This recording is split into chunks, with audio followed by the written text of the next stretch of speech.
Hi, since my last video, I decided to do a video, oh, hi, by the way, I'm in the bedroom. This is what this bedroom looks like now. It has that stuff that's listed over here, and I have a bookshelf that I didn't buy this bookshelf, we had it anyway. And this is all pretty much stuff that's listed. And just might as well give you a tour. This is a Back to the Future poster I bought off Amazon. This is a bottle of Goo Gone. Every reseller needs Goo Gone. And this is an awesome picture of, hi, you don't want to look at this. I'll just show you my walls. This is a Ninja Turtle car I had since I was about 10 years old. I'm never getting rid of that thing. Never. And this is a Terminator. Crap, this video's mirrored, isn't it? Damn it. This is a Terminator poster I bought off eBay. It was custom silk screen for a screening. That was May 28th, 2012.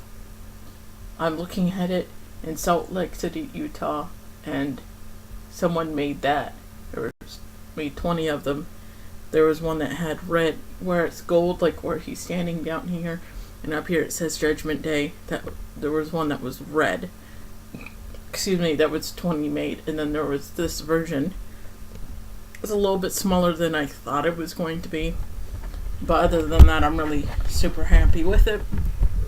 Like, if you look at it, like, you can't really tell from this video, but if you look at it up close, there's different textures and shape and stuff. Like, the black part's kind of a matted look, like velvet, kind of. Hi, I need to get my hair cut. It's at the length where I don't like it. I have to get my hair cut.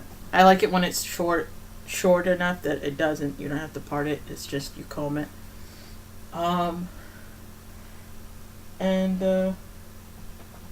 That's it.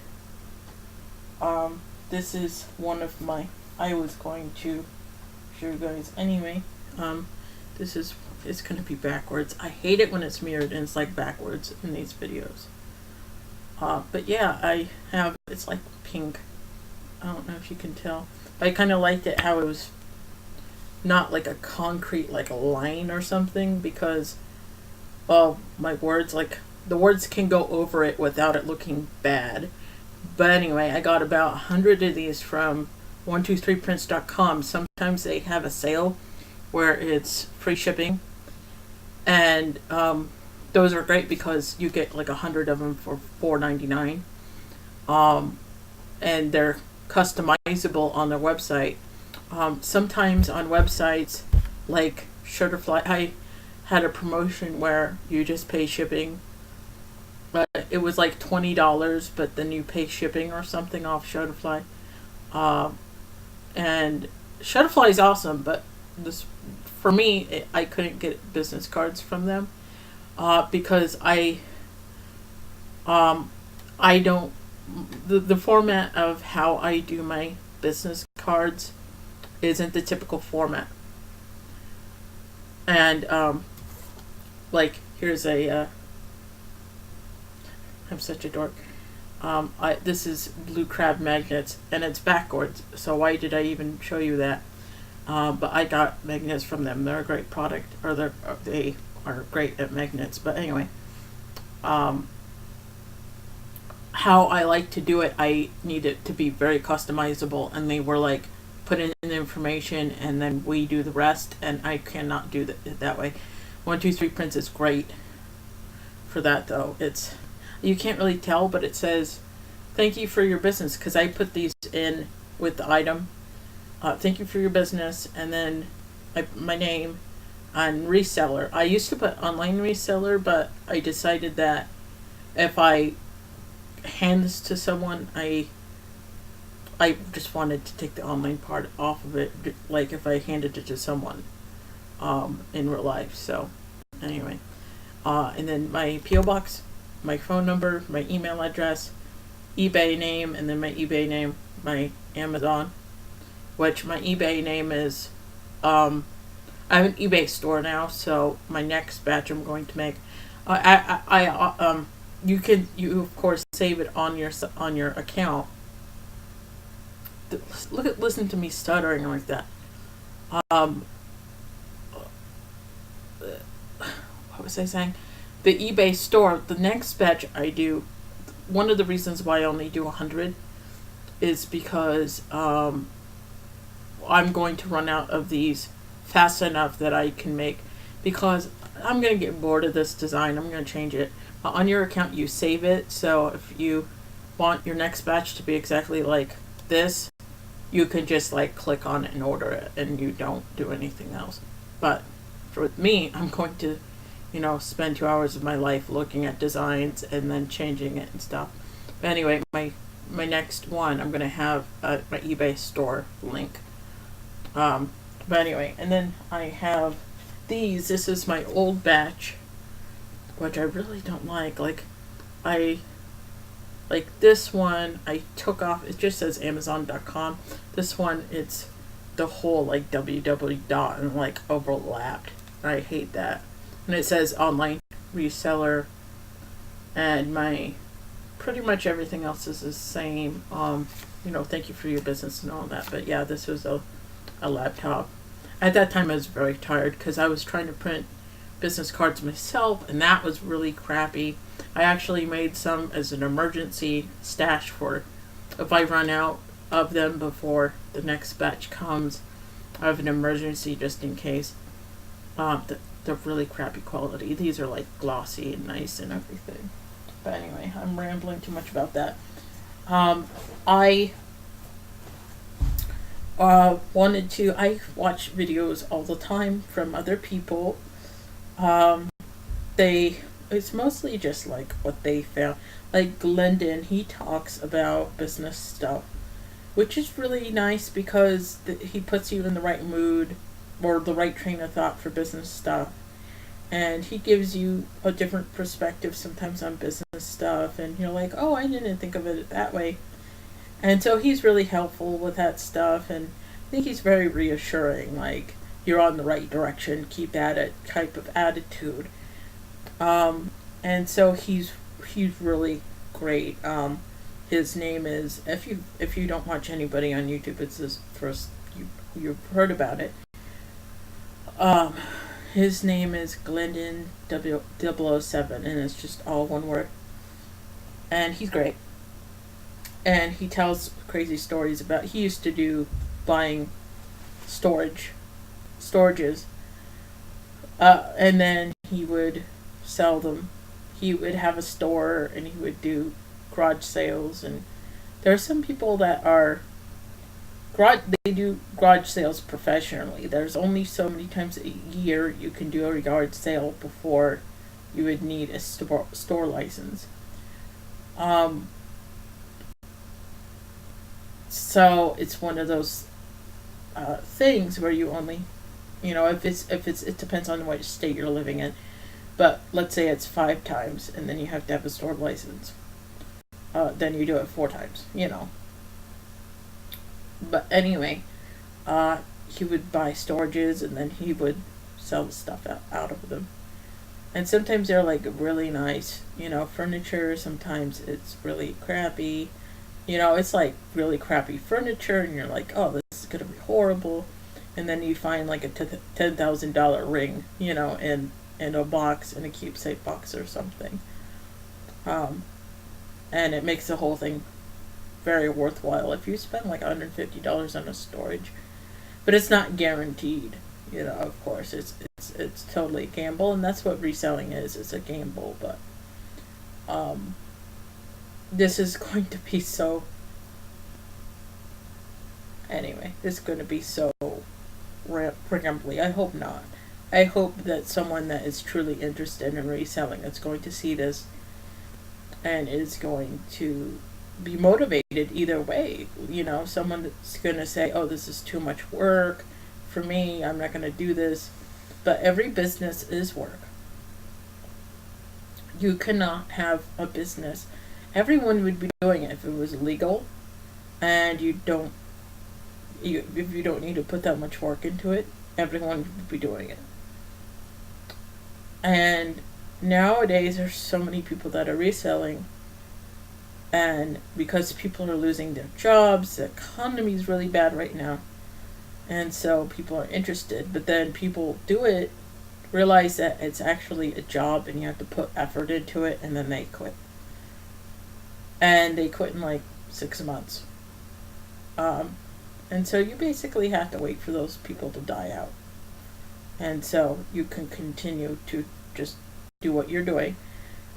My suggestion is, if you're completely haven't sold anything on either eBay or Amazon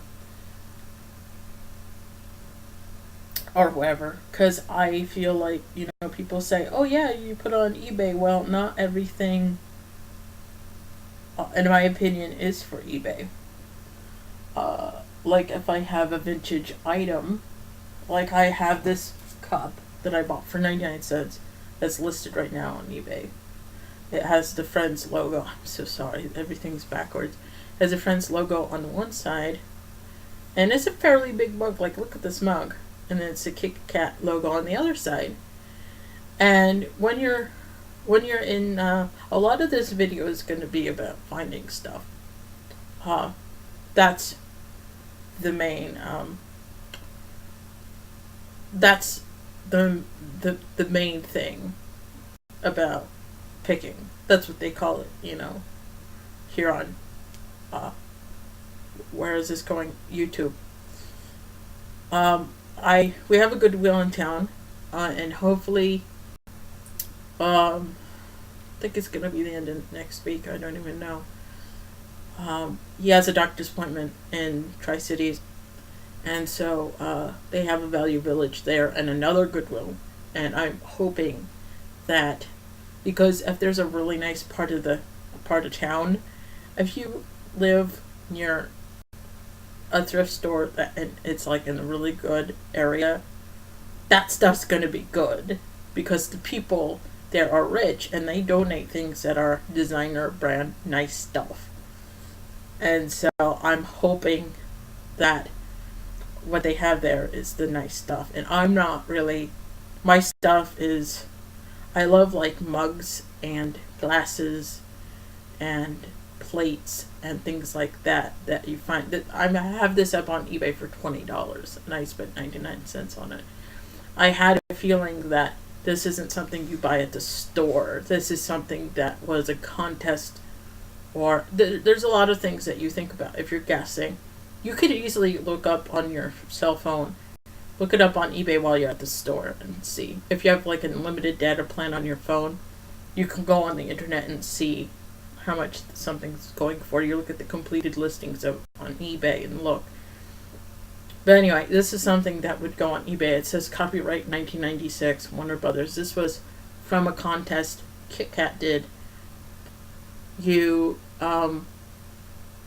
either there was like 100,000 people won this mug, or there was one person that got a trip to New York with them and like 6 other friends because, of the show and everything. And I knew this was from a contest. I just looked at it. I was like, oh, this is probably from a contest. They didn't make that many of them, so it's a lot more than 99 cents I'm paying for it. And sometimes you just have a gut feeling about things. And I could say, when this sells,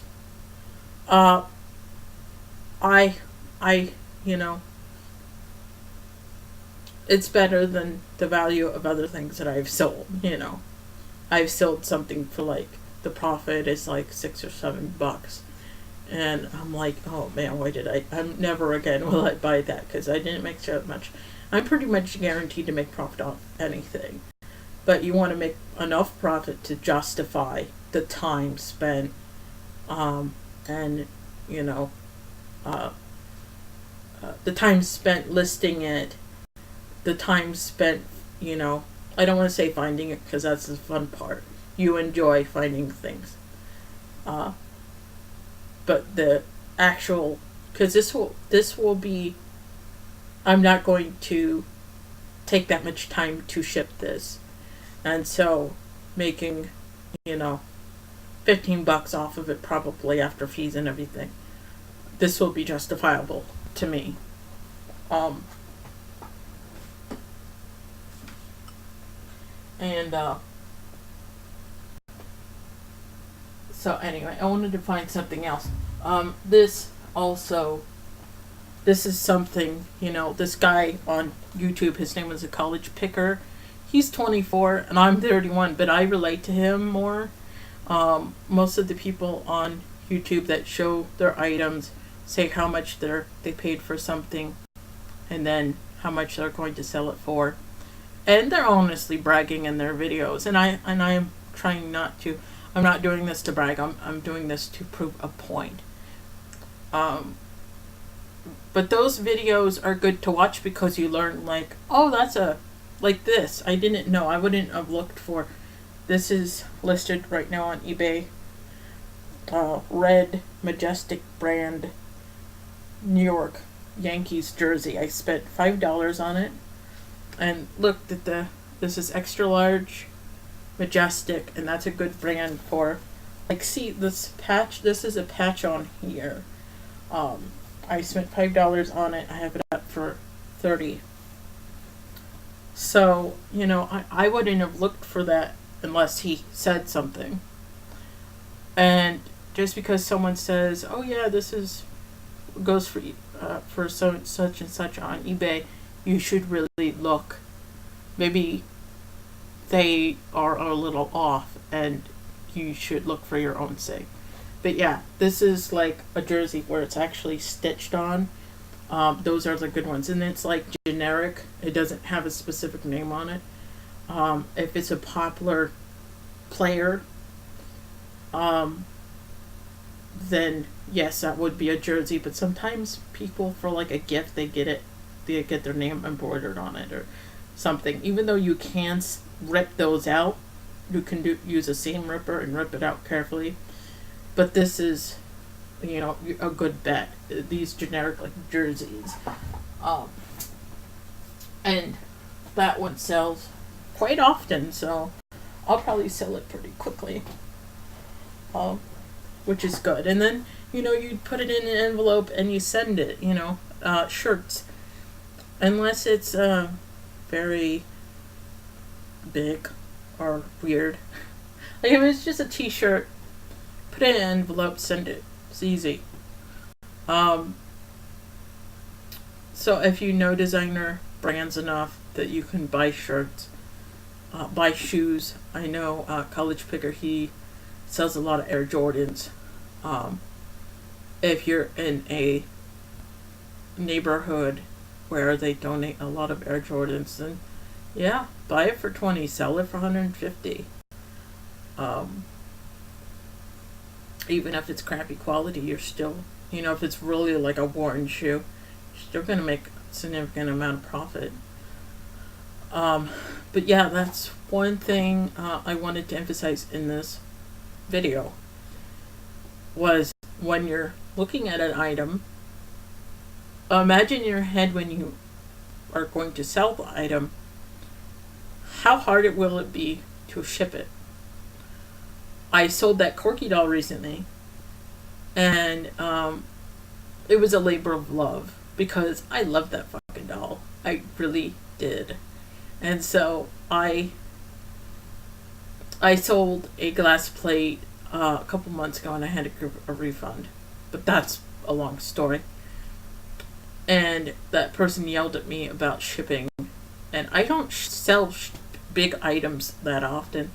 Even if it's a light item, if it's big, the post office charges you on arm and leg. So if it's light, you still have to think about how big it is. Like a mug, it's going to be small, but it won't take that much money. If it's 12 ounces or less, if it's 13 ounces or less, you send it first class.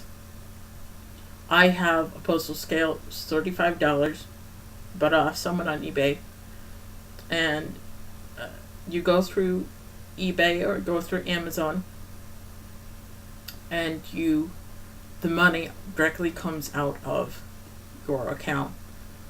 With Amazon, it comes out of your profit. Well, of course, PayPal, it comes out of your PayPal account. And the benefit of having a postal scale is you can see how heavy things are. And for me, I live in Oregon, so what I do sometimes is I add a couple, like if it's a bulky item, like that corky doll was like 9 pounds or something. I put a couple 3 pounds on top of that weight, and then I go to the USPS price calculator or shipping calculator, whatever it's called, and I type in the weight, of course, and then I type in 33009 because that is a Florida zip code. That's like the most expensive thing, the most expensive in the States that it would be for me. So I would suggest something like that, like find a zip code that's really far. Even New York is cheaper than, I learned it the hard way. New York zip code would be cheaper than Florida for me. So whatever the most expensive shipping is, you charge that. If it's $15, you charge $15. And some of my most of my items, I put in the shipping price in with the item price, and then I say for shipping. I've been putting the shipping price separate lately because I think that's easier when you're trying to negotiate a price. Some of my things I do a higher price, like I have a see and say I could take $20. I shouldn't be saying this, but I would take $20 for. I would have for $35 plus shipping. And so I put that or best offer. And so you do a little bit higher price than you would prefer, or you would, have the price for it, and then do or best offer. So if you do the shipping separate, it seems then you don't have to get pissed off at them when they lowball you, because at least the shipping separate. I have this Urkel doll over here. I should show you this doll. It's taped. The person, whoever worked for Goodwill, taped it up. They threw this doll back in the box, I guess, and then taped it up.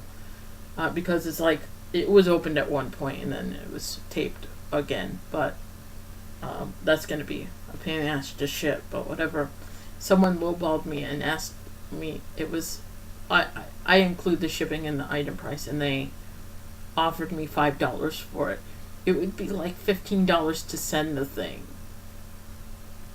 Is that person just being a troll? Is this person just being funny to offer me less than what it would cost to send something? But yeah, as far as listing is concerned, think about just treat your customer how you'd like to be treated. But I do that anyway. Like my English teacher told us when I was in high school, write something like that person doesn't know anything about anything. So don't assume they know certain things. Always write details about the item. Do not assume, they know this already if they're looking at it. Do not assume things like that. Always explain things. And everyone loves a good story. Like this Corky doll. I said it was Chucky, Chucky was inspired by this doll. It's the same voice actor. Everyone loves a good backstory. I'm not saying bullshit, people. I'm just saying, if you know a bit about something, tell it. If at a yard sale, if someone knows a little bit about something, like it's a war item, and their dad brought it home. It was like one of those I forgot what they're called, ammo boxes. It was an ammo box, and their dad brought it home from the war. Ask them a few things about it, and then you can put that in your listing. And it's just for your genuine interest anyway. That's one of the great things about reselling as you learn. So many things you didn't think you were going to learn. And you can do anything. You can sell anything. If you get some bored of something, like I love nostalgia toys. I've been always interested in that. Now I can look. That's my job. I'm making money selling something that I love. And one of the things that people don't mention that I love is if I kept everything that I bought that I enjoyed, because I always I always tell myself, like this quirky doll, I tell myself, I'm probably going to get another one. If I want to keep the next one, I'll keep the next one. I'm selling this one, it's going to somebody. That person left me good feedback, by the way, which is good. I'm just under, I have like 11 left and I get 100 feedback. I'm like at 88 right now. I'm so happy. But anyway, but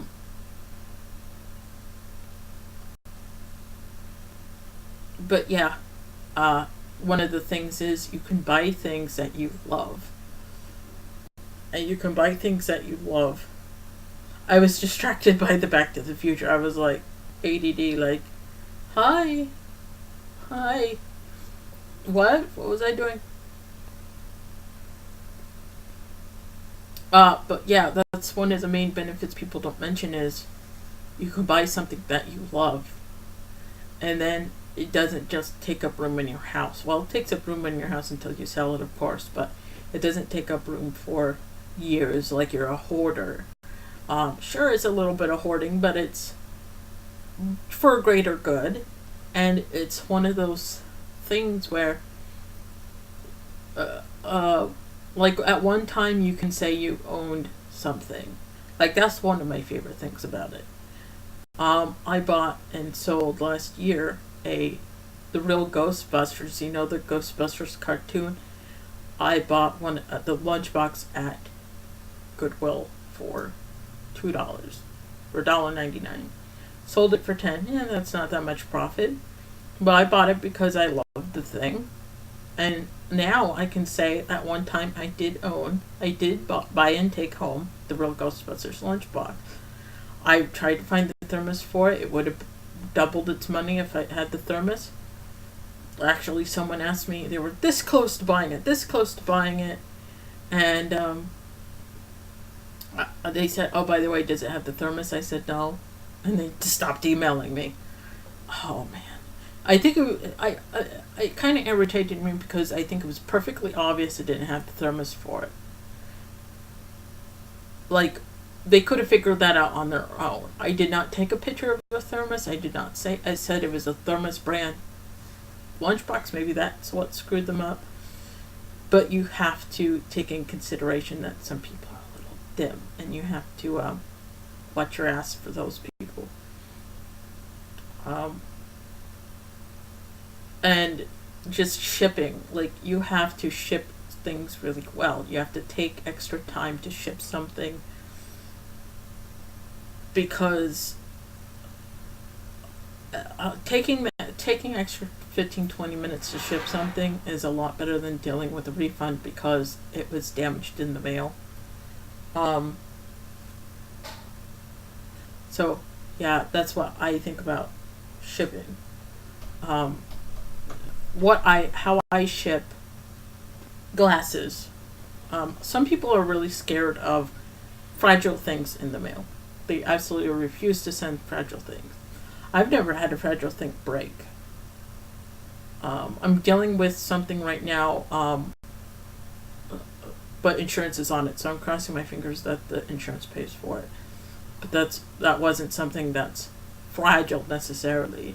That wasn't something that was a glass. But what I do is we go to the grocery store, we do a couple major shopping trips during the month. And so we have a lot of grocery bags. And so what I do is I actually have grocery bags here. These are just like good, real, like generic, thank you for shopping here bags. And I take them, might as well have a visual part of this video, or visual of this. And you put it in here, see? And then I fold it. It doesn't matter what kind of angle, but I fold it over and kind of like this. And then I do about 7 or 8 bags, just so, like, you see, like, you guys can't see, but yeah, see the little bit of orange. You do it until there's so many bags you can barely feel the item, like you can feel it a little bit, like this. See, you take another bag and you wrap it around, and you do that about with 7 bags or so, just until you can barely feel the edge of what was in there. And then you, of course, put it in a small box. The thing with boxes is, it's better to. I have a friend that I get boxes from, and so I'm taking it out. I'm taking it and like putting it in place. The thing with boxes is it's better if you have a friend or you become buddies for someone at the grocery store, from what I've heard, to get free boxes. I think it would be stupid to buy boxes because they're so easy to get a hold of. I'm not saying steal them, I'm just saying, like, try to think of a friend that has boxes. I have a friend that has a store. He sells small motor, small engine, lawnmowers and tractors and things, and he has an auto mechanic in the back, and he buys a lot of parts, and so I have a lot of small boxes that I can take out of his recycling bin, and he's fine with it. He's going to recycle them anyway. He actually is the one that suggested me taking them, because I told him about eBay, how I'm doing reselling and stuff. His son, that's in his early 20s or so, he used to do that as well. His son is smart enough to get himself into trouble, but I digress. So, yeah, garage. I think that's fairly clever. The grocery bag thing is pretty clever. I'm pretty proud of that. And with that, I've never had a glass break. You do that with drinking glasses. I have drinking glasses here. I have 2 of these Spuds MacKenzie Bud Light glasses. There's flute glasses. I bought the 2 of them because they were 50. It was 50% off day at this one thrift store I go to sometimes, or I went to it once. Honestly, I wish I could go more often, but 2 of these, because I told myself, unless it's like a display or a cardboard display of Spuds MacKenzie, these don't go for that much. See, it says Spuds MacKenzie. You can't tell, but it says Spuds MacKenzie, the original party animal, on the bottom. So hopefully they sell soon. I'm selling them for about $17 for the pair, plus shipping. And it was $3.50 for both. They were $3.50 each, but it was 50% off day, so I spent $3.50 on both, which that's pretty good. That's one of those things where I can say at one point I own those. I'm not gonna get for the labor involved. I'm not gonna get that much money, but it's one thing that I bought just because they were cool. And I don't think that harms anything. I don't think that hurts anyone. You buy something that you honestly aren't going to, only going to make $10 off of it. But yeah, when you're looking at an item, and of course you can look it up yourself, but I don't do that. I think I'm wise enough that I can guess. But one thing you think about is shipping.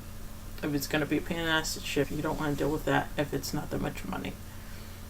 this doll, it was $50, so that was justifiable enough. And I love the damn doll, so you know, I that's fine. Um, so you think about that. You think about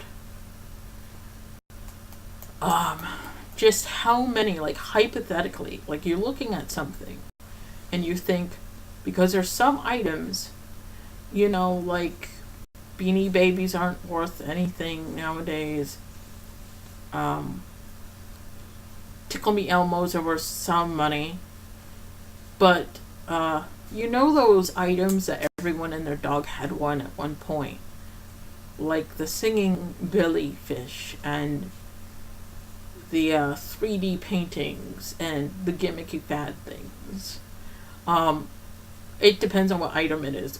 Obviously, some of them are worth some money, like the Tickle Me Elmo. If it's in great condition, some of the kids, the kids' toys are worth some, because if it's in great condition, it's rare to find one in great condition because the kid took the thing everywhere with them. Like this Corky doll, it was a little bit, well, it was an electronic doll, so I think that's why it was valuable. If it's in a box, it's worth more, obviously. But it's one of those things where you think, hypothetically looking at it, how many people had one of these? If everyone had one, it's not that valuable. Um, if it's, you know, like I see Burger King glasses, I see McDonald's collectible glasses and stuff, those aren't worth that much because they made so many of them. They dilute their value if there are not that many. If you can get a set of 15 for $5, then yeah, I guess it would be worth selling, but then it's a pain in the ass to ship. So you have to kind of think about that stuff when you're looking at it. This shirt, it's worth $30 because it's a great quality shirt. And of course you buy things for yourself when you save money on your own things. You know, if you buy like a nice brand shampoo, someone's moving, they're having a moving sale, and they don't want to pack all this shampoo with them, they're just going to buy it when they move. You buy all the shampoo that you're going to use for $10 for, you know, 25 of them sealed. So you know, you save money on your personal stuff when you go to yard sale or go to, you know, a thrift store. So that's part of it. And of course you buy nice shirts. You buy nice shirts and nice pants for cheap. You know, you buy a $30 pair of Levi's jeans or more. Some jeans are like $50, you know, and you buy them for $10. Sometimes you buy a gift for someone and you don't have to tell them you bought it at a yard sale. You know, I bought so many things that are, they have like a birthday card jammed in the box. And so yeah, you definitely have to look through items, you know, if it's in a box, if you're going to sell it or keep it or give it as a gift or whatever. But people have gotten gifts that they, from someone that doesn't know them that well, and they're just giving them a gift out of obligation, and they sell it at a yard sale because they don't want it around in their house. That's the purpose of yard sale. Some people, they, like this person I watched, CN Save, she goes on huge rants about yard sales. It's like someone thinks they're going to make all this money. Well, a reseller, we want to make enough money to justify eBay fees and shipping and the labor involved. And so we're not horrible people. It's just we want to pay for an item so cheap. You know, this Corky doll spent $5 on it. So it's not like I'm that cheap, horribly cheap about things. It's just I need to make it enough profit to justify labor and the time and the investment. And so yeah, it's just, there's so many things about reselling, picking that you have to jump in the water and figure out yourself. You can't just watch videos and read books about it. You have to actually do it. It's all these, not to diss people in college, but they read all this stuff about a subject and they graduate college. I almost said high school, college, and then they have to learn everything all over again because reading a book isn't the same as getting your hands in and getting dirty and learning things for yourself. And I'm playing with the marker while I'm talking, and I'm marking up myself. One of the benefits of reselling is if you get bored with one thing you're selling, you can go and sell something else. What I'm selling now, I don't think I could ever get bored because I've always been interested in it. I feel like it was fate in a way because I've always loved thrift stores. I've always loved yard sales. I've always loved getting things cheap. My grandma raised me and she was cheap as well, so it rubbed off. And some people hate yard sales with a passion. This is not something you can get into if you hate going to yard sales, hate thrift stores. You definitely have to be self-motivating because you do not have a boss looking down at you saying, you're slacking off, get back to work. You have to be self-motivating with this. Getting a great deal on something needs to be your motivation to take pictures of it, great pictures, and listing it either on Amazon, eBay, Craigslist sometimes. There's been a couple things where I look it up on eBay after I come home and I kick myself because I should have bought it, but that's rare. There was this exercise bike for a child that I saw. One of those electronic ones is like a video game, but they're exercising. I could have put that on Craigslist, made a quick buck. It was like, $15-20 at Goodwill. And I could have sold it for $100 or around that, But that's okay. You're just going to have to, find something else to sell,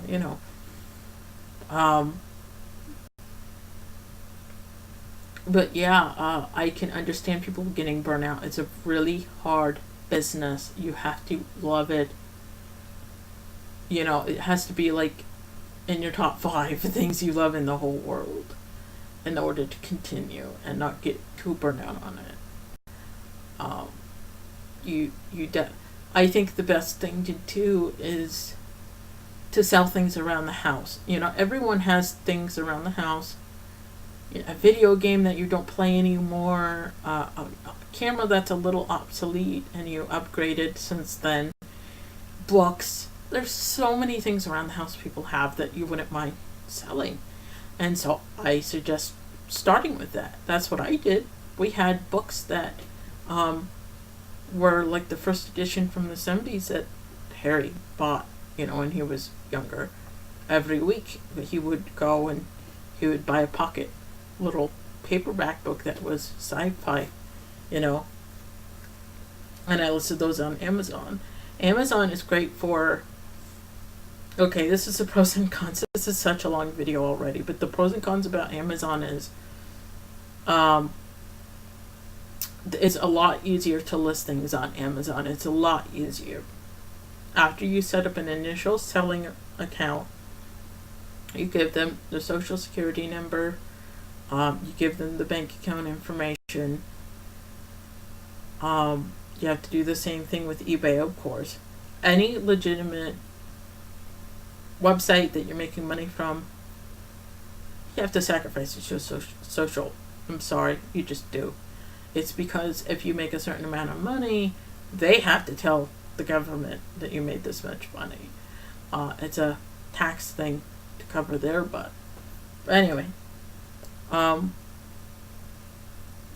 Amazon, it's easier if there's already a listing. Like, you can make a listing yourself, but if there's already a listing where you put in, if you make a custom listing, you have to have a barcode.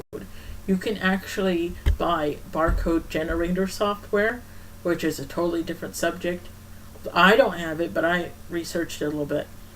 You can go to a website where you generate a barcode for your item.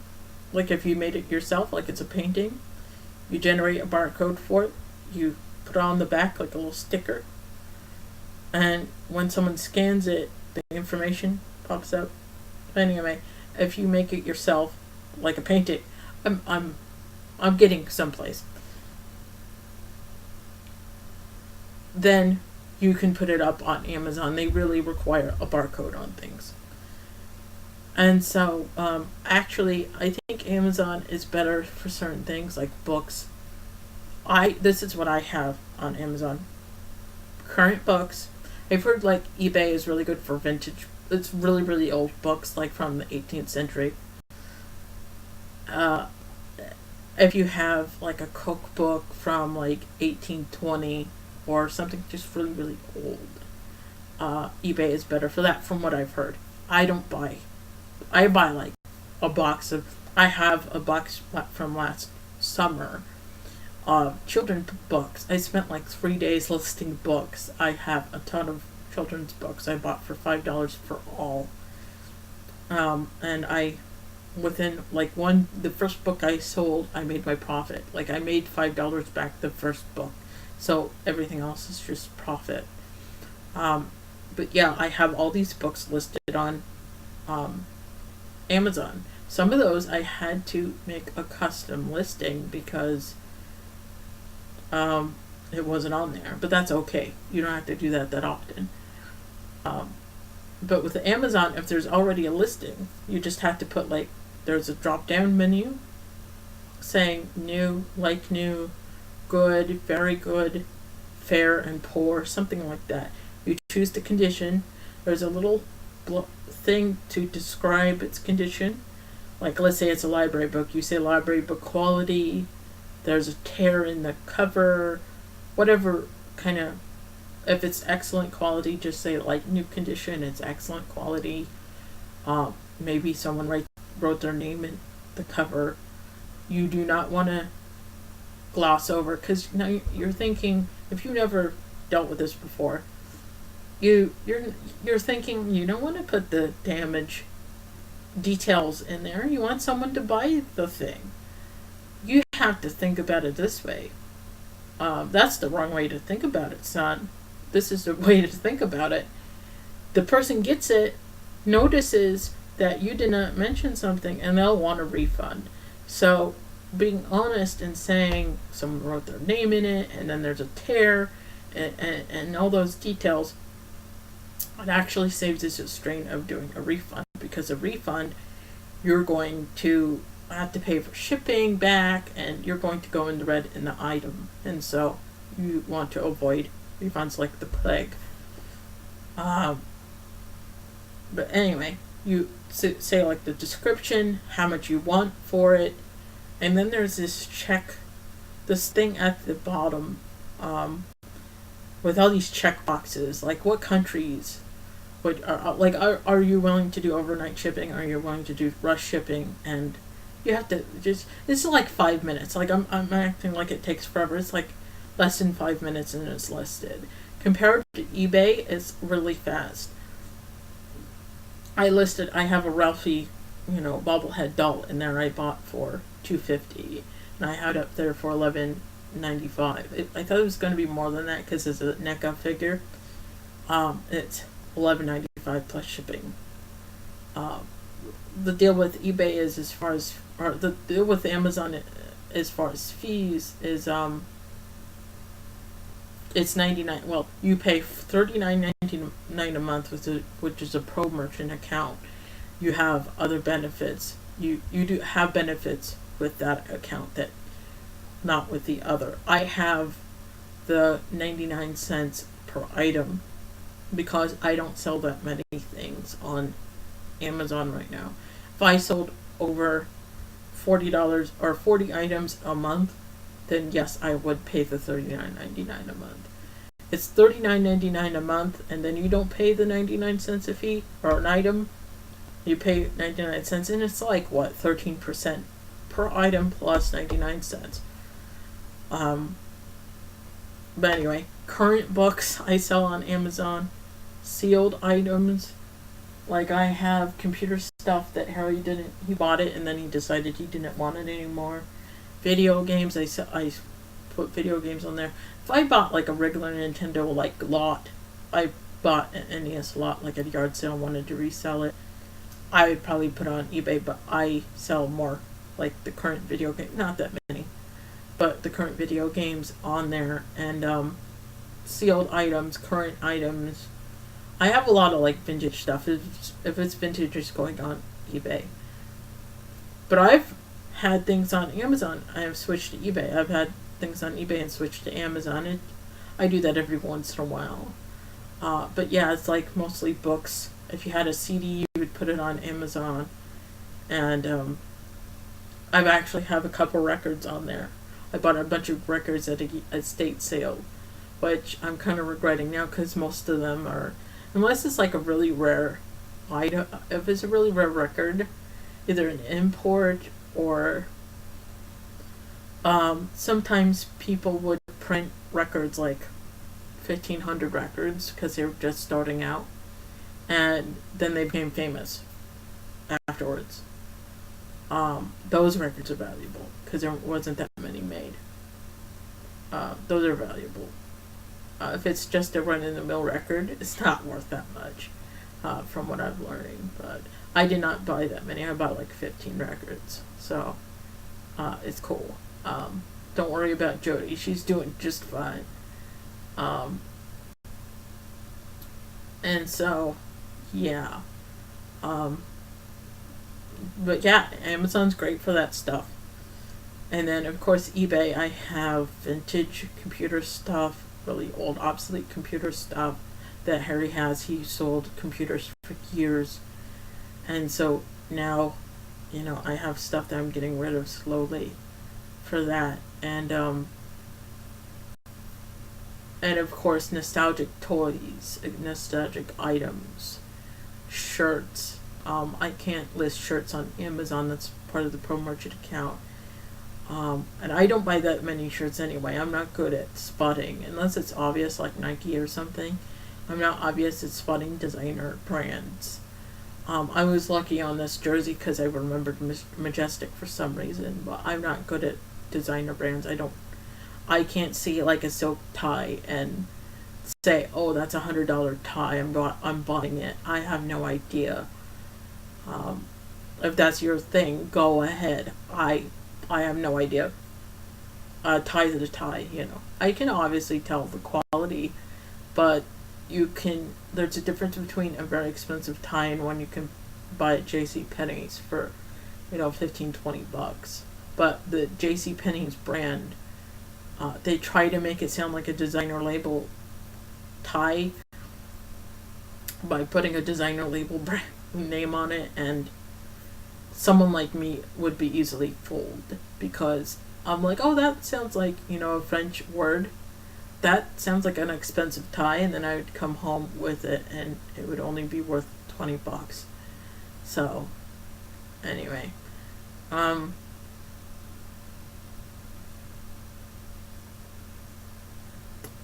Yeah. But yeah, that's the benefits of Amazon. They automatically take their cut. eBay, you get a bill at the end of the month.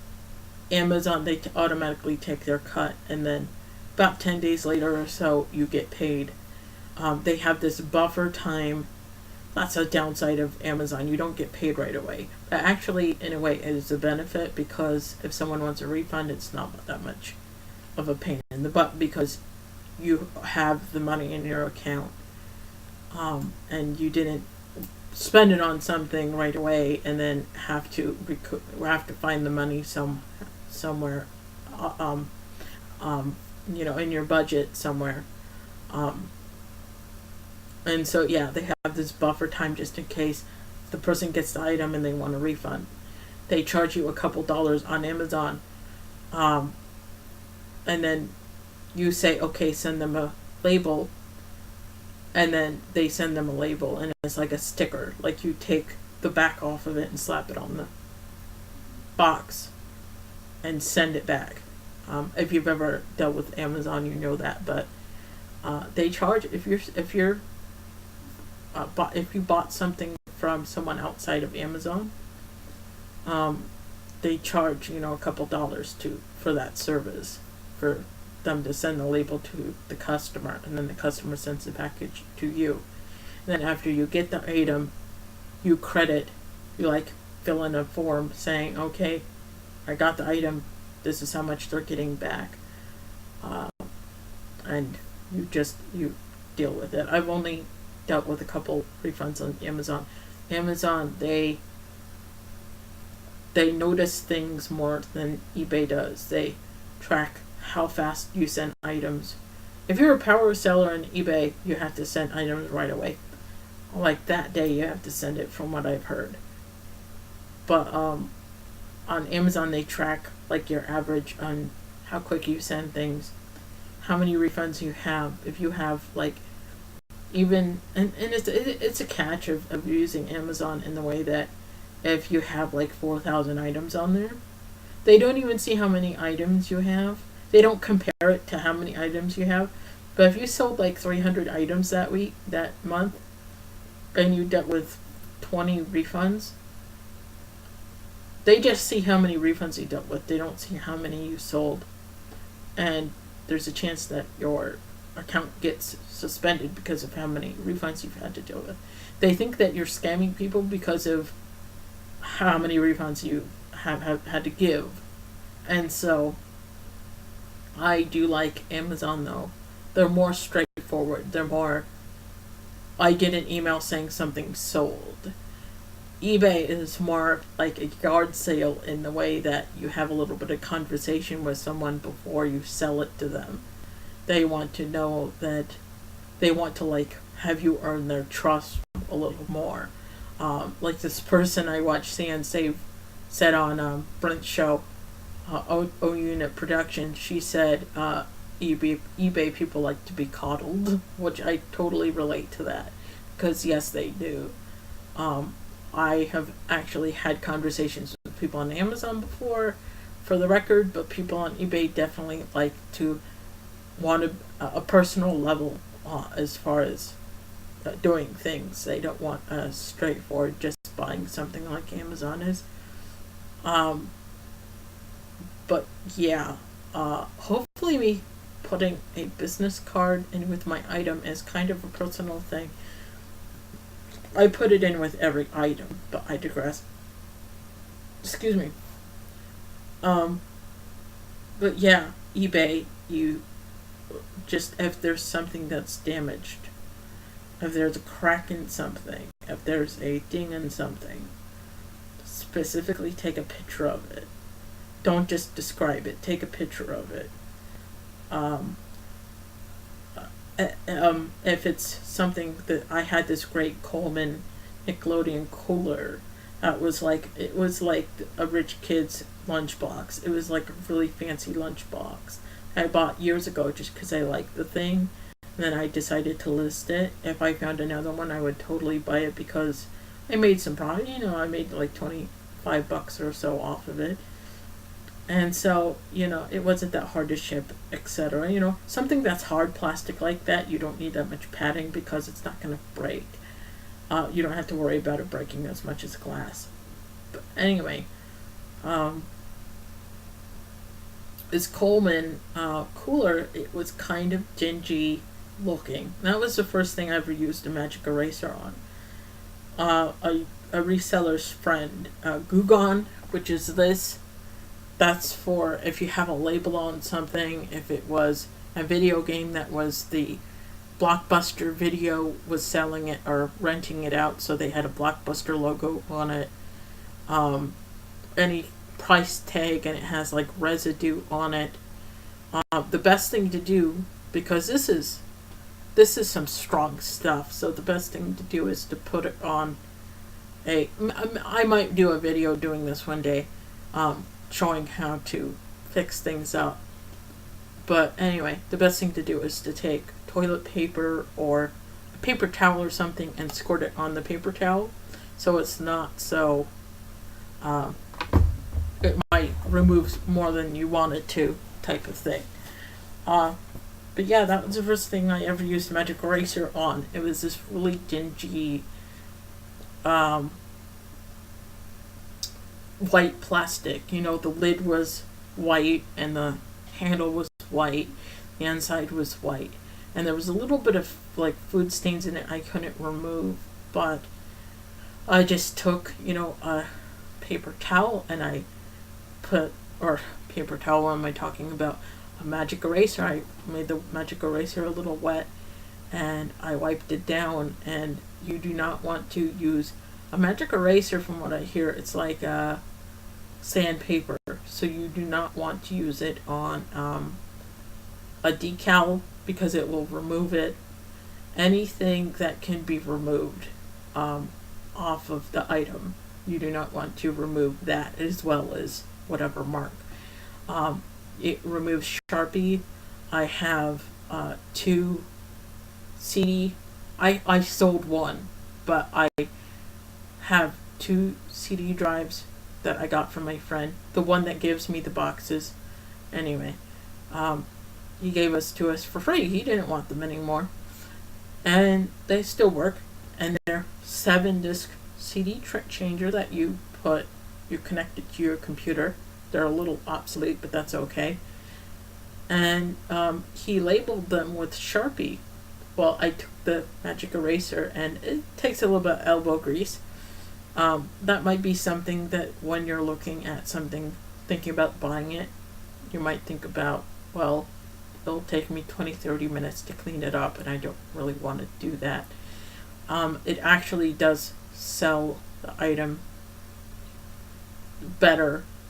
People are more enthusiastic about buying it, so to speak, if it is cleaned up like that. But yeah, if it's like hard plastic, like a Coleman cooler, or a plastic, toy that has a little bit of marker on it, or it's just a little bit dingy, and soap and water will not clean it. It has to be a little bit tougher than just soap and water. You take like a little bit of, magic erasers aren't that expensive. They're like $5 for 2, something like that, and they're huge. So you rip like part of it off and then wash it. Anyway, you can't even tell that the Sharpie was on there to begin with. So that's great. And then of course that and Goo Gone are the 2 tools that you need for sure. And I had Goo Gone anyway. So yeah, I bought the magic eraser just for that cooler. And I had it over here actually, and I was on the computer and I'd look at it. And I would say, look, it looks good as new. It's like so clean and white looking now. And the person loved it. I got a positive feedback, And so, yeah, that's definitely awesome. Awesome information, dude. Why do I talk like that? I just do, But yeah, I mean, this is a great gig. Me, I wear pajama bottoms around the house. See, I have Bartman, one's on one right now. I listen to podcasts or I listen to music while I'm listing stuff. And I can go at my own pace. I'm a little bit slower. I work a little bit slower than most people. And so me working at my own pace is perfect for me. I buy things that I love. I resell them. I take that profit. I buy more stuff. Harry's birthday it just happened. And I don't have his stuff. I bought him presents and they're in the other room. But I bought him a couple presents with money that I made. We went out to Denny's. I had a buy one get one free coupon. Instead of being $20 and some change, it was $14 and some change. What I bought wasn't that expensive. It was $5.99. But yeah, you buy like 2 drinks and an entree, and the cheaper entree is free. So he bought a Yankee pot roast, and he loved it, and it was money that I made. I earned that money. And My aunt was telling me I'm not going to go anywhere doing this. She's done eBay before, but she has a job. It was more like, like just selling something to get rid of it type of thing, just very casually. I'm very serious about this. This is something I feel I can do for the rest of my life. If something replaces eBay, I'll just use something else. There's lots of people that use Etsy, so I might put some vintage stuff on Etsy just to try it out. Things that have been sitting on eBay for a while, I'll put it on Etsy. I have this. I can't believe that I bought it. I think I bought it for like $4. This 1991 Sony. You can't really truly appreciate it because it's mirrored, but this is in its package still. It's loose because like the glue deteriorated, but it has the manual and everything for it. Isn't that wild? I have that on eBay right now for $40. It would be more popular and be more money if it had a cassette deck for it. But that's okay. I'll sell it when I sell it. But yeah, I bought it for like $3.99 at Goodwill. I'm so surprised. I'm always surprised when they have stuff in their package still there. This Urkel doll, I bought him for $4, I think, or $5. Hold on. But see, it's a little bit. This box is a little bit. See, there's a hole right there, in his face.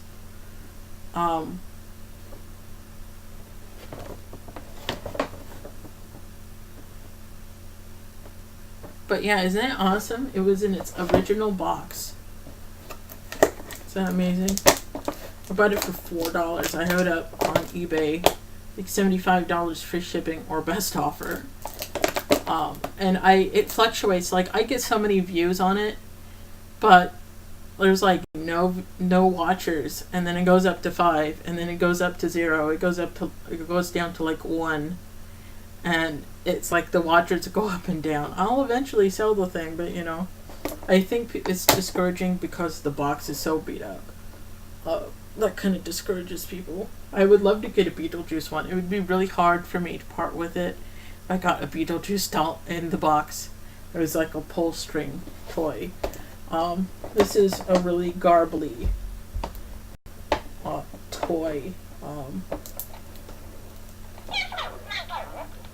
See?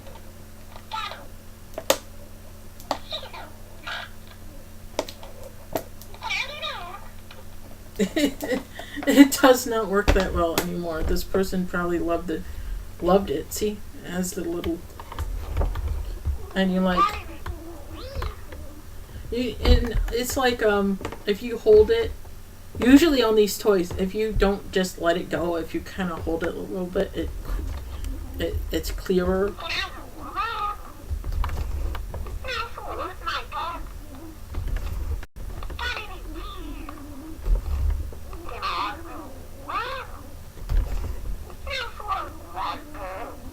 See, he has like a demonic voice. He has like an underwater garbly voice. This I put up again. I bought this last year for Halloween. It's a blow mold. I'm selling it for $10-15. I bought this recently. I think I paid $3 for it. This is 1989. This is a CNC.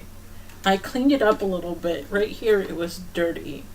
It works a lot better than the Urkel doll as far as demonstrating. This is a little bit dirty back here. It could use a little bit of the magic eraser. That's okay. And it's just in here I washed that. I can't use a magic eraser here. Like the decal has a little bit of I took a picture of it to show, but see, it has a little bit of a marker. There was marker down here that I cleaned up. There was marker here. And when I started looking at it, there was little marks here and there that I would find. Like I thought I was just going to wash here real quick and be done with it. No, I found other things. But yeah, this is a lot clearer. Do you hear the frog? The cow says. See, it works really well for something so old, right? But yeah, I'm not selling it. It's $35. It's plus shipping. $35 for best offer. I put it on auction a couple times because I put it up for $20 because I saw them sell for $20. I saw them sell for $45. It's just the problem with these are you can't look up the specific one and find that many. There's so many variations of the CNCs. There's a little bit of a blemish here. I should put that in the description. I'm like looking at it now. Like there's a little bit of a bubble right there. But yeah, it's a great toy. Like I was so excited to see the thing. Do you hear the frog? It's really loud too. I bet he doesn't appreciate that in the other room. It was made by Mattel. I bought this the same day I bought the Corky doll. So there. This was 1991. It says 1992. And this is not that as valuable as I hoped. But this is a musical chime roller toy that it rolls back and forth. I have it up there for about $11 or $12 plus shipping. Hopefully I can take it apart before I ship it because that'll be better. But I spent $1.99 on it. I looked at the copyright date. I was like, oh, this is vintage. I'll probably make, so much money off of it. And it's a little bit dented, but that's okay. It's still a really neat toy. But yeah, to close this video off for the millionth time, just find some things around the house to sell, make about $50-$60 profit, and then or more, and then get up early one day, go to yard sales or go to Goodwill, go wherever, buy some stuff, sell it, like try it on for size, see if it's your thing. You're either a reseller or you're not. Like you either love doing it or you cannot stand it. It's one of those types of jobs. And who knows, you might keep your job and then do this on the side or something, save up enough money to go on a vacation or save it in a retirement fund. Maybe it's that kind of job. It's definitely exciting. You never know what you're going to go and buy and then take pictures of it and list it, and you might find something that's worth $100 you only spent $5 on, and that's always exciting. So I think that's all I have to say. If you have any questions in the comments below, feel free to ask. I don't know as much as other people, but I definitely know what I know. And so that's good. Hopefully this video helps someone other than myself. It's definitely a great job if you're a work-at-home mom. It's definitely a great job if your hours got cut at work and you need more money. You need like $100 more a month or so to start. I really hope to get full-time pay this someday. It's really important to me, but it's one of those things. The more time you spend on something and the smarter you get at it, the more money you'll get. It's definitely one of those things. I think every business is like that. The more work you put into it, the more enthusiastic you are, the more money you'll make. It's definitely not an easy job. It looks easy because there's fun parts of it. I'm selling toys, for Christ's sake. I'm selling fun things. But it's still business. It's still dealing with people, dealing with customers.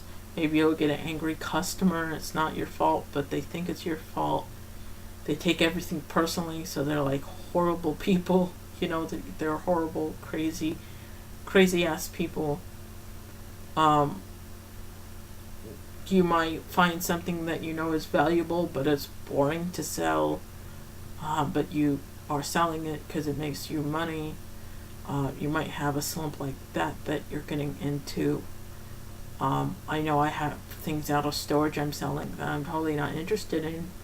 It was stuff that his mom accumulated over the years, and so it's old lady stuff. It's like quilting magazines and things. And I love listing it because I love doing this, and so I'm being a trooper about it. But yeah, that's all I can really say about it as far as if someone out there has never done this before and they're curious, they've always heard about it.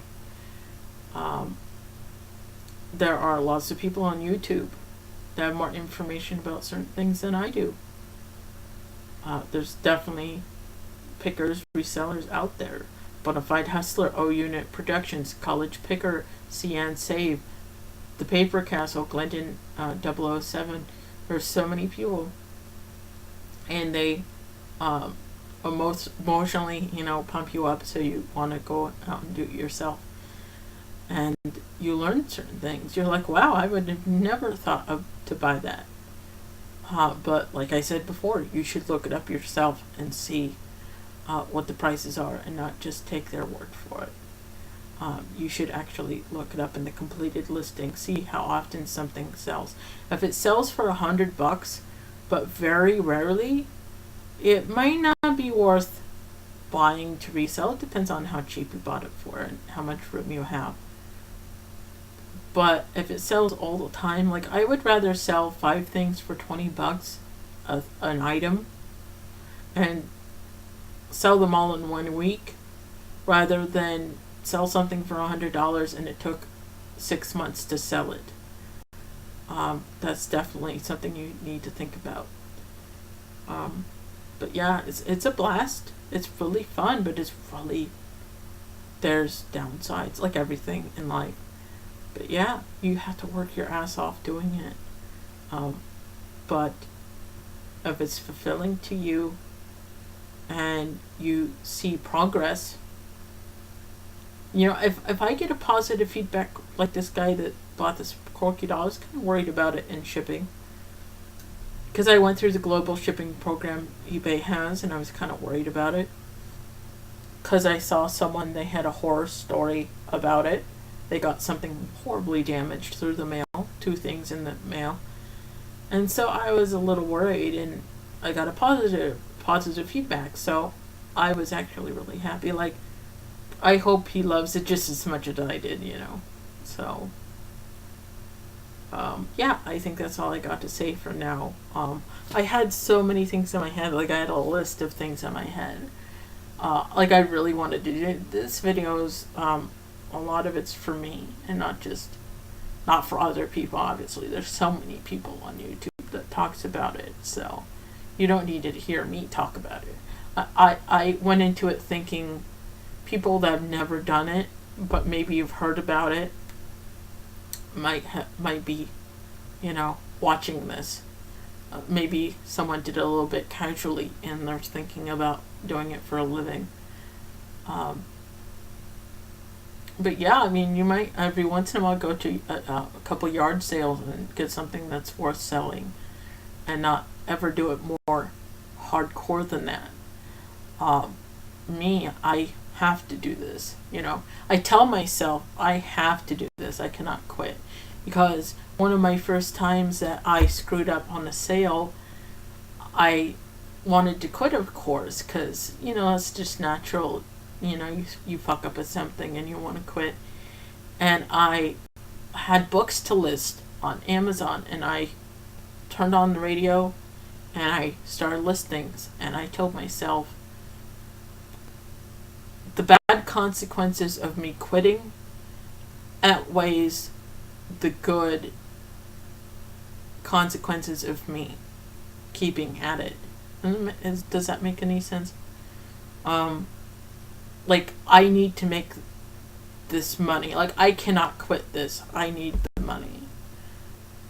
And so I push myself to continue listing stuff that day.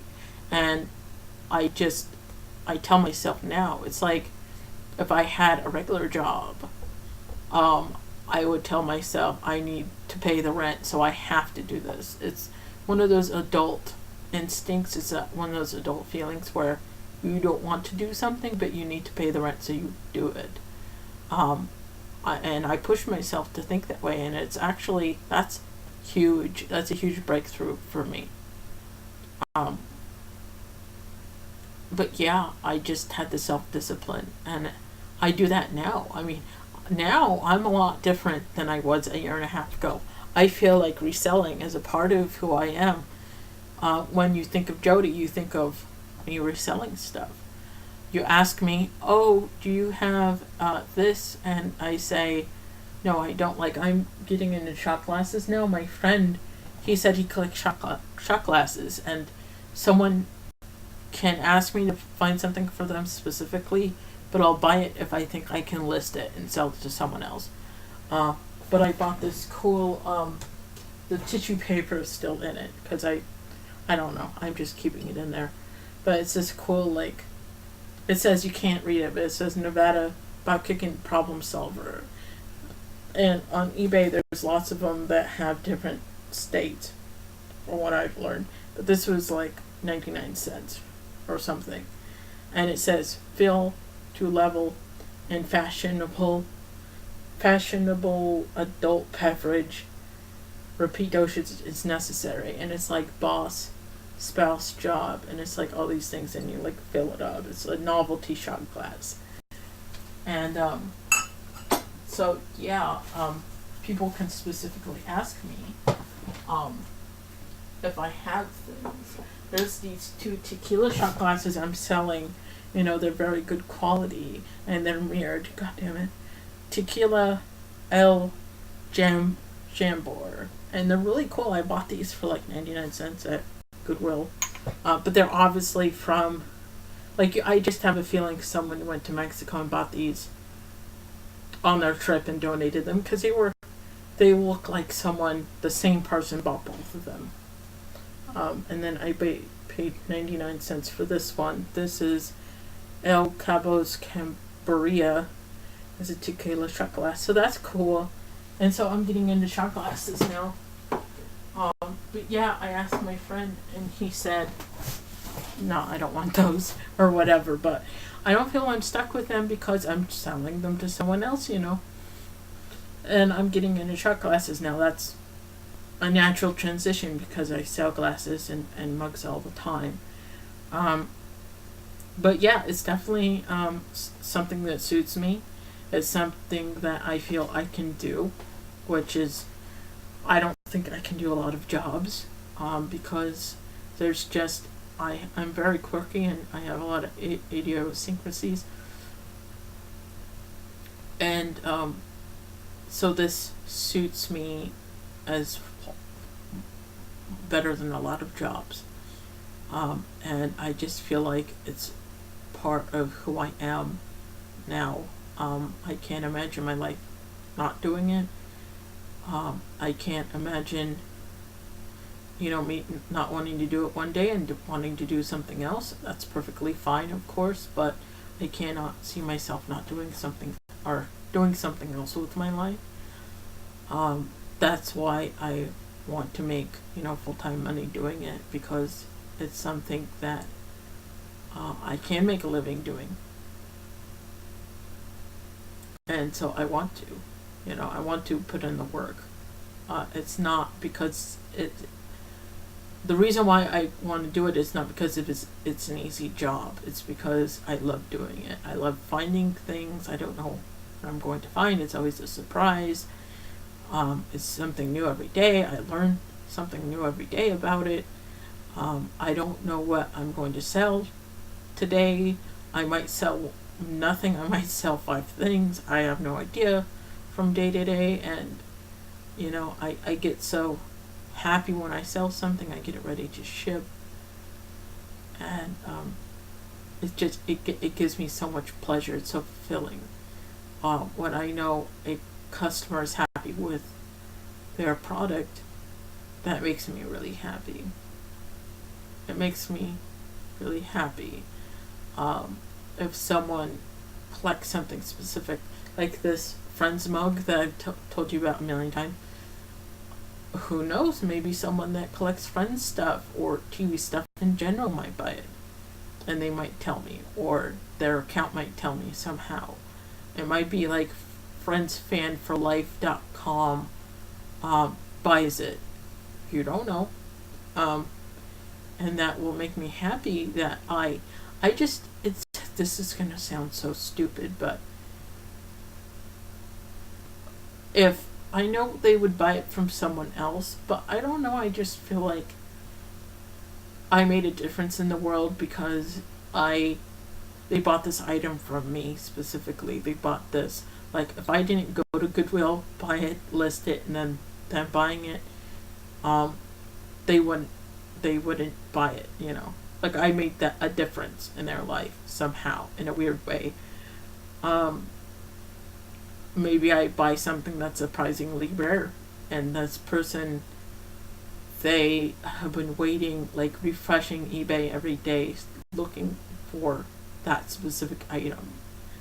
They had one when they were 10, and it's so fulfilling to them that they bought one. They finally bought one, so that's great. And it does make me happy in a weird way. Like, does that sound pathetic? It probably doesn't. I don't know.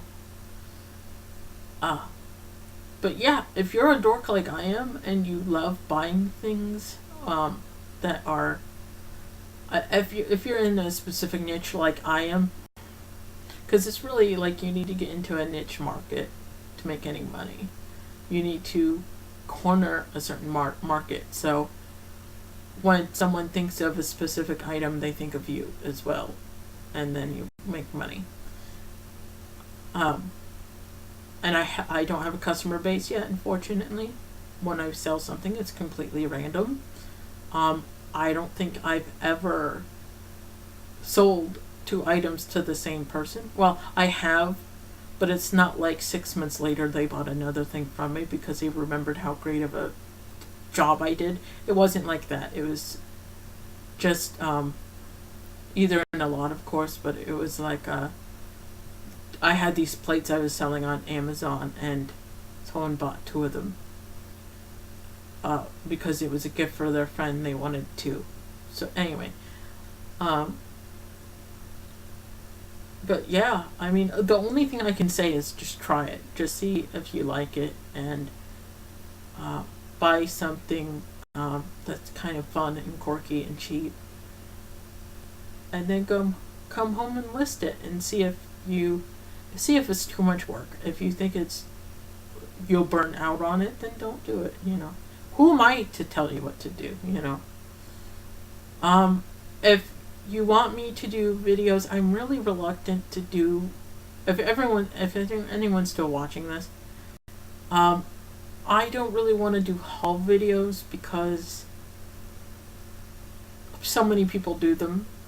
I just don't want to look like I'm trying to get popular just from those videos. You know what I mean? I don't do videos for the sake of views.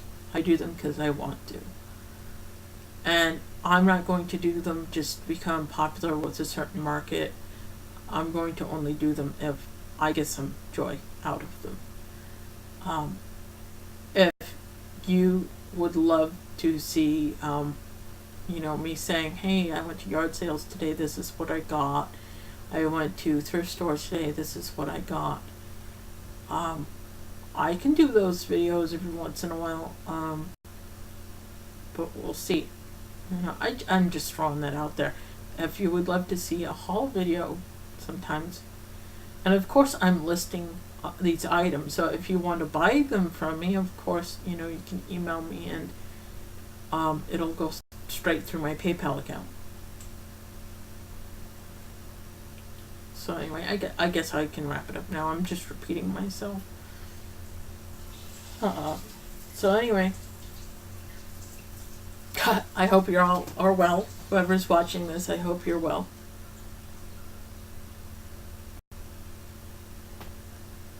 I really do need to get a haircut. But yeah, I hope someone got some kind of information out of this video.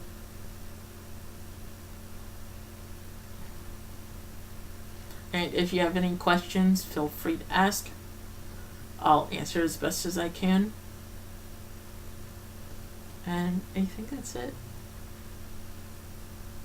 I just want to sit here and show you guys stuff. But I don't think that would be very interesting. I think I've showed you enough things. I think I've shown you enough. Oh, I can show you this. Hold on.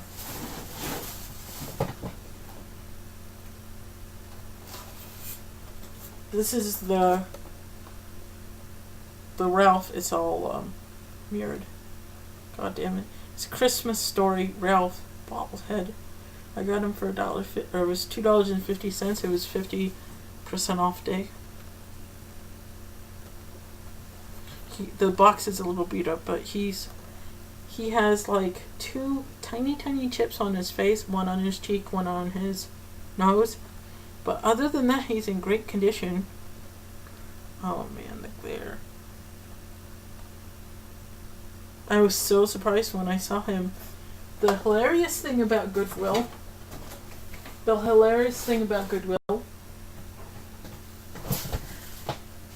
they have every holiday there. They have Easter, they have Halloween, they have Christmas, they have all the major holidays there. Valentine's Day sometimes. And it's like one side of the aisle, and then it goes around, and it's like, it's there all the time. It's not like, oh, it's right before Halloween, so it's all a bunch of Halloween stuff. No, it's there all the time, and I think Dollar Tree's like that too. I think it's hilarious. I think it's funny. But I saw that and I listed it up on Amazon. Amazon doesn't have relisting fees, so, and I just posted some Christmas stuff on eBay anyway, but I put it up there for the upcoming season, but I was honest and I said there's damage and everything, but yeah, $2.50, and it's not selling. It's not going to sell for as much as I thought, but that's okay. It'll be fairly easy to ship. But yeah, I guess that's it. I bought this Dirt Devil months ago, many months ago at Goodwill for $5. They sell for $35 if you buy one new. And so that's cool. It has the base and everything with it. I had to buy filters for it, of course, but it was $4 for a 3-pack of filters or something off of Amazon. So it was totally cool.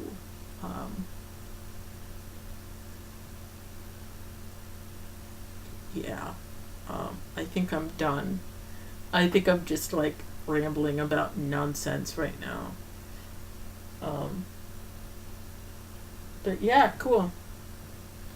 If you have any, serious questions, or if you want to tell me how ugly I am, whatever, just comment. Just say whatever the hell. Like always. Anyway, I'm really leaving now. I'm really not gonna talk anymore. CO.